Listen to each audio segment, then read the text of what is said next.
Hello boys, men and sirs, welcome back to Austin Avenue. Hoping there's nothing back in my teeth. Happy 2020. We are not having our watches on us. Only a few short days into 2020. Welcome to 2020. I apologize for taking the month of December off. Those few of you who watch this channel and are keeping a close eye on what's happening would have noticed that, yeah, I took most of the month of December off, and that is because I was reaching a deadline in the book that I am writing. And I really wanted to make sure I was going to hit that deadline. I had to have a self-imposed deadline of finishing the first draft by January, and I was afraid as December kind of opened, I had a lot left to do, and so I said, you know what? We're going to prioritize and put the YouTube channel on the back burner, and instead do full steam ahead into writing. Yeah. Every gosh dang time. Thank you for being back here again to ring in the new year. Ding! Today's video is going to be short and sweet because I more want to, as has been the case in the past few videos, push you towards something deeper. And that is reading. If reading more is not something that you have pushed forward towards in 2020 or want to push forward towards or have a goal or a New Year's resolution, it should be. Reading is huge for your life in that it brings new knowledge and new information into your sphere that wasn't there, and it really is a hallmark of progress. Bottom line, if you get one thing, read a book. My preferred method of taking in books is actually listening to them, and so I do a lot of audiobooks. Perhaps you're a read page by page person in a physical book with your eyeballs. Perhaps you're a Kindle person or a whatever person. E-reader. Just read. And I would highly suggest that part of your reading is books that are not just fairy tales and fantasy. Sprinkle those in. They are kind of like little treats that you can consume, but also consume books that are going to make you think more about the world you live and then connecting it to your own life. My formal recommendation that I believe should be your first book of 2020, if you're not already well on your way to reading, is a book called Love Thy Body.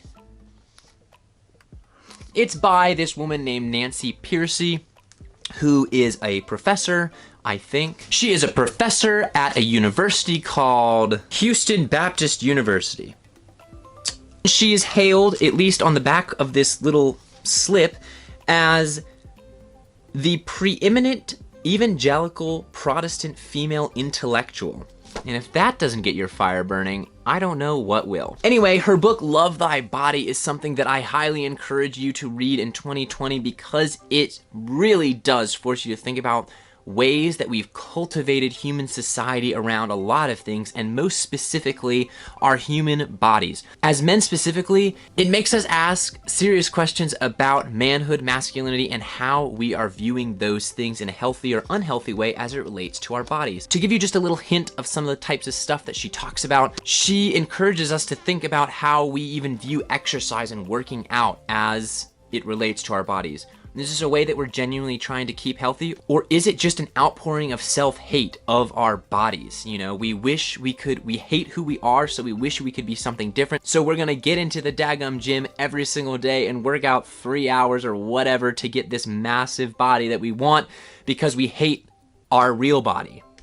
Really interesting stuff. I will open up to a random page. So just to give you a hint of how I go about reading books like this, I listen to them, take notes, and then again, go back over and do things like this. Just a quote to get you intrigued and perhaps spike your interest. Roughly 80 to 90% of children who experience some gender incongruence lose those feelings before adulthood.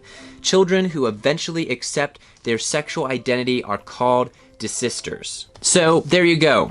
Something to perhaps get you intrigued, get you triggered perhaps if it's, you know, maybe something you don't agree with. Anyway, in 2020, make it your goal and my personal endorsement to read this book, Love Thy Body. I hope that a social movement is born out of this book in the ways that we approach our bodies, especially as men. There's a lot of issues that men face around their bodies that are not talked about. and are not really cultural norms to discuss. Things like being addicted to going to the gym and working out, and different kinds of eating disorders, and a whole wave of insecurities that come around the Instagram social media comparison culture. Everyone in the world, read this book. Short and sweet. I hope you enjoyed this episode of Austin Avenue. Hopefully we'll be back next week with a product testing or something. I have to first find a product worth testing or worth applying. Who knows what it shall be. I kind of want to do more beard augmentation, because that is something that really intrigues me. Not sure. Come back next time. Who knows? Thank you for watching. Read a book. And as always, stay studly.